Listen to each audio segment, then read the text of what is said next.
다음 날인 11일 이준석 대표는요. 당대표 취임 1주년을 기념해서 기자 간담회를 열었는데 그 전날 있었던 화기애애한 분위기 때와는 또 다른 모습이었습니다. 작심 발언을 쏟아내면서 또 뉴스를 장식했습니다. 저한테 자기 정치한다고 그렇게 막 얘기하시는 분들이 있는데요. 이제 제대로 자기 정치 한번 해보겠습니다. 제대로 자기 정치하겠습니다. 그리고 제가 옳다고 생각하는 당을 만들기 위해 가지고 제 의견을 더 많이 투영시키겠습니다. 이렇게 참은 당대표가 어디 있습니까? 제가 봤을 때 수많은 공작을 뚫고 여기까지 온 게 참 경이롭습니다. 자, 이뿐만이 아니었습니다. 좀 격앙된 이 어조로 이야기들을 길게 쏟아냈는데요. 자기 정치를 하겠다고 선언한 이준석 대표. 자신의 우크라이나 방문을 공개 비판했던 정진석 의원을 향해서는 아주 날카롭게 날을 세운 모습을 보이기도 했습니다. 제가 정진석 의원을 싫어했으면 지방선거 공천관리위원장을 하라고 했겠냐고요. 아니 그랬으면 나는 적어도 최소한 고맙다 소리는 못 들을 망정 선거 끝나고 나니까 저를 공격하는 건 무슨 상황이냐고요. 우크라이나 왜 가냐. 대통령실과 상의도 안 됐고 그거 얘기하는 사람은요 대한민국 둘밖에 없어요. 유튜브하고 정진석 부의장이었어요. 제가 유튜버들이 그런 건 이해하죠. 그 사람 돈 벌어 먹어야 되니까. 근데 이건 뭐냐는 거죠 이게. 자, 이준석 대표는요. 같은 날이었습니다. 한 다른 방송에 출연해서 인터뷰에서 이런 말을 했습니다. 정진석 의원이 나이가 더 많지만 서열은 당대표가 위다라고 말입니다. 이준석 대표의 이야기를 종합해 보면 당 내에 있는 이른바 친윤계 의원들을 향해서 강하게 지금 경고를 한 셈이다. 이렇게 해석을 할 수 있을 것 같습니다. 네, 우선 뭐 당대표가 당연히 당에 있는 모든 다른 사람들보다 서열상 위입니다. 그게 이제 당대표이죠. 그리고 이준석 대표가 사석에서 하는 얘기들이나 뭐 지금까지 했던 얘기들 종합해봐도 우리가 여당일 때 그러니까 대통령과 가깝다는 이유로 또 주도권을 쥐려고 하고 또 대통령과 상대적으로 가깝지 못하는 분들을 소외시키고 이랬던 것이 우리 당이 과거에 굉장히 어려움을 겪었던 이유가 아니지 않냐라고 하는 문제의식을 많이 갖고 있습니다. 그렇기 때문에 소위 어떤 민들레라고 하나요? 그런 의원들 중에 윤석열 대통령 인수위에서 활동했던 분들이 따로 꾸리는 모임 이런 부분에 대해서도 굉장히 큰 경각심을 가지고 있는 것으로 보이거든요.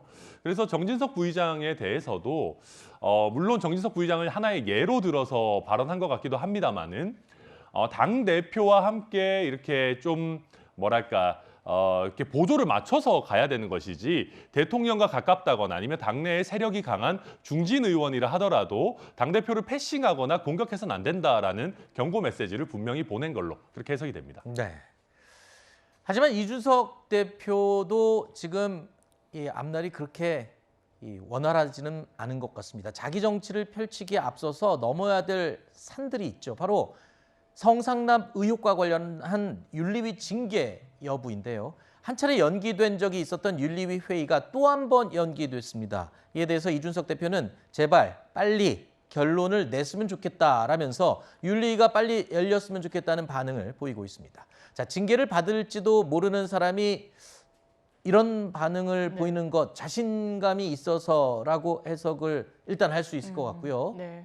그리고 저는 당연한 또 결과 반응이지 않을까라는 생각이 듭니다. 지금 뭐 성상납 의혹과 관련해서 하루 이틀 이슈가 됐던 게 아닙니다. 그런데 계속 윤리위에서 이 부분과 관련해서 상정해서 처리하겠다, 상정해서 언제까지 결론 내겠다라고 하면서 옷만 띄워놓지 실질적으로는 움직이지 않고 있습니다. 그것이 차곡차곡 이준석 대표에게는 정치적인 부담으로 작용하고 있기 때문에 당연하게도 선거 국면에서 이준석이라는 당대표 굉장히 대중적인 정치인이 필요할 때는 수면 아래로 감추어놨다가 뭔가 이 대선에서 지선에서 승리한 이후에 쓰임새가 다한 것처럼 보일 때는 다시 이 윤리위로 징계를 끄집어내서 정치적으로 압박을 가한다고 당연하게도 당사자는 생각을 할 겁니다. 그리고 이 부분과 관련해서도 빨리 매듭을 짓고 싶어 할 뿐만 아니라 이렇게 이준석 대표가 속도를 내는 건 저는 이 기자회견을 한 시점도 좀 눈여겨봐야 될 필요가 있다고 생각합니다.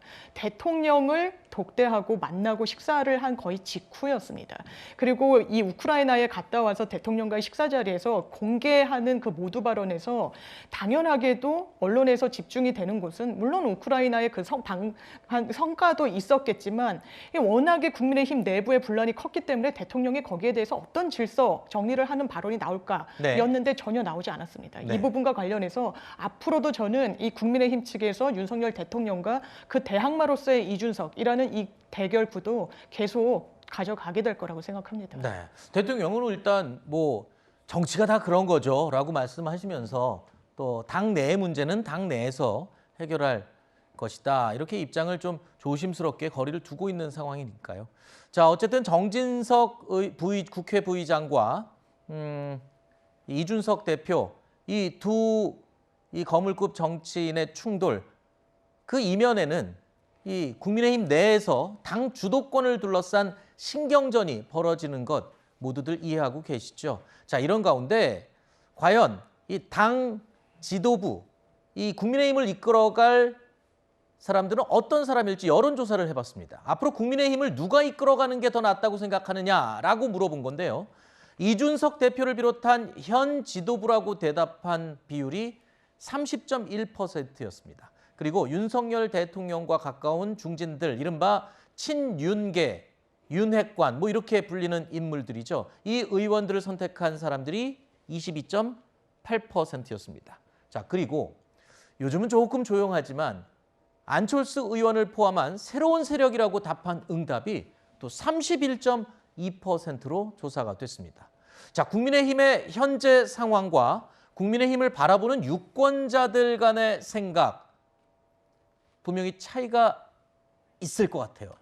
네, 우선 저는 이제 그 윤핵관이라는 표현을 우리가 씁니다만은 저는 진정한 윤핵관 중에 한 명으로 이준석 대표가 들어갈 수도 있다고 생각합니다. 그러니까 이준석 대표와 대통령과의 관계를 놓고 보면 뭐 아까 우리 화면에서도 봤습니다만은 그렇게 나빠 보이지는 않거든요. 근데 이제 아마 질문 자체를 이렇게 짜다 보니까 좀 이렇게 된 것 같은데 여기서 한 번 더 볼 수 있는 부분은 저희 국민의힘이나 민주당이나 할 것 없이 우리 국민들께서 정치가 좀 새롭게 바뀌었으면 좋겠다라고 하는 열망이 있으신 것 같습니다. 네. 저희 당에 있는 소위 친윤계라고 하는 중진 의원분들도 훌륭한 분들 많아요. 이렇게 뭐 도매금으로 묶어서 이분들이 된다 안 된다라고 할 것은 아닙니다. 개별적으로 판단해야 되겠죠. 네. 그럼에도 불구하고 뭐 그 상대적으로 이준석 대표나 안철수 의원 같이 조금 개파색에서 자유로운 조금 더 새로운 뭔가를 펼칠 것 같은 사람들이 이렇게 많은 표를 얻는다라고 하는 것은 저희 국민의힘이 비록 뭐 대선, 지선 다 이겼습니다만은 그렇다고 해서 여기서 안주해가지고 대통령과 가까운 중진들이 그냥 당을 끌고 가는 것보다는 뭔가 지속적으로 좀 새로운 시도를 하는 게 좋지 않겠냐. 네. 그 정도의 어떤 국민들의 마음이라고 읽는 게 저는 맞을 것 같습니다. 네.